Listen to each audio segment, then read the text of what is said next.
আদালত কি স্বামীর আইনগত প্রতিরক্ষা বিবেচনা না করেই অন্তর্বর্তীকালীন ভরণপোষণ দিতে পারে? শুধুমাত্র এক পক্ষের সুবিধার জন্য কি বৈবাহিক মামলা অন্য আদালতে স্থানান্তর করা যায়? আর এনফোর্সমেন্ট ডিরেক্টরেট এর তদন্তমূলক পদক্ষেপ কি বিচারিক পর্যালোচনার বাইরে থাকতে পারে? চলুন জেনে নেওয়া যাক এই সপ্তাহের গুরুত্বপূর্ণ কয়েকটি বিচারিক রায়। 31 জুলাই 2026 Himanshu Chhoradiya versus state of Rajasthan and another 2026 এর মামলায় সুপ্রিম কোর্ট রায় দেয় যে ফৌজদারি কার্যবিধি সিআরপিসি এর ধারা 125(4) এর অধীনে স্বামীর আইনগত প্রতিরক্ষা বিবেচনা না করে আদালত অন্তর্বর্তীকালীন ভরণপোষণ মঞ্জুর করতে পারে না। মামলায় স্বামী দাবি করেন যে তার স্ত্রী পরকীয়ায় লিপ্ত ছিলেন এবং সেই দাবির সমর্থনে তিনি প্রাথমিক প্রমাণও উপস্থাপন করেন, কিন্তু ট্রায়াল কোর্ট এবং পরবর্তীতে রাজস্থান হাইকোর্ট সেই প্রতিরক্ষা বিবেচনা না করেই স্ত্রীর পক্ষে অন্তর্বর্তীকালীন ভরণপোষণ মঞ্জুর করে। সুপ্রিম কোর্ট উভয় আদালতের আদেশ বাতিল করে জানায়, ধারা 125(4) এর উল্লেখিত আইনগত প্রতিরক্ষা আদালতে অবশ্যই বিবেচনা করা উচিত। এরপর মামলাটি নতুন করে শুনানির জন্য ট্রায়াল কোর্টে ফেরত পাঠানো হয়। এই রায় স্পষ্ট করে যে অন্তর্বর্তীকালীন ভরণপোষণ স্বয়ংক্রিয়ভাবে দেওয়া যায় না। আইনসিদ্ধ ব্যতিক্রম ও প্রতিরক্ষা বিবেচনার পরেই এই বিষয়ে সিদ্ধান্ত নিতে হবে।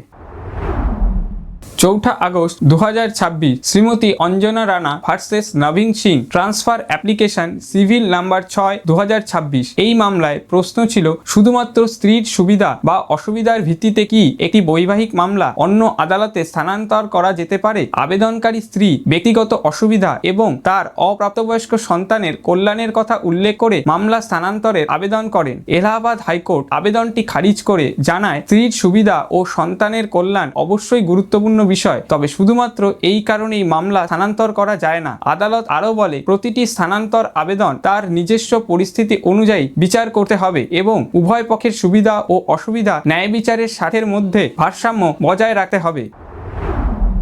5 August 2026 Karnataka high court messrs Gameskraft technologies private limited and others versus directorate of enforcement WP number 18285 of 2026 রায় 5 আগস্ট 2026 এই মামলায় prevention of money laundering act 2002 PML এর অধীনে এনফোর্সমেন্ট ডিরেক্টরেট গেমসক্রাফট টেকনোলজিসের ব্যাংক অ্যাকাউন্ট ও বিনিয়োগ ফ্রিজ করে। এই পদক্ষেপের বিরুদ্ধে কোম্পানিটি ভারতের সংবিধানের অনুচ্ছেদ 226 এর অধীনে কর্ণাটক হাইকোর্টে রিট আবেদন করে। মূল প্রশ্ন ছিল, enforcement case information report ECIR এবং ব্যাংক অ্যাকাউন্ট ফ্রিজ করার আদেশের বিরুদ্ধে রিট পিটিশন গ্রহণযোগ্য কিনা। বিচারপতি M নাগপ্রসন্ন রায় দেন যে PML এর অধীনে গৃহীত তদন্তমূলক পদক্ষেপ বিচারিক পর্যালোচনার আওতায় বাইরে নয়। তিনি ইডির এই আপত্তি খারিজ করেন যে রিট আবেদনটি গ্রহণযোগ্য নয়। আদালত নির্দেশ দেয় যে মামলাটি তার মূল বিষয়বস্তুর ভিত্তিতে শুনানি করা হবে এবং পুনরায় নিশ্চিত করে যে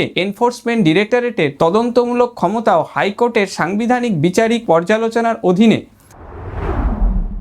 এই ছিল এই সপ্তাহের গুরুত্বপূর্ণ বিচারিক আপডেট। পরবর্তী বিচারিক আপডেটের জন্য ল টাইমসের সঙ্গে থাকুন। ধন্যবাদ।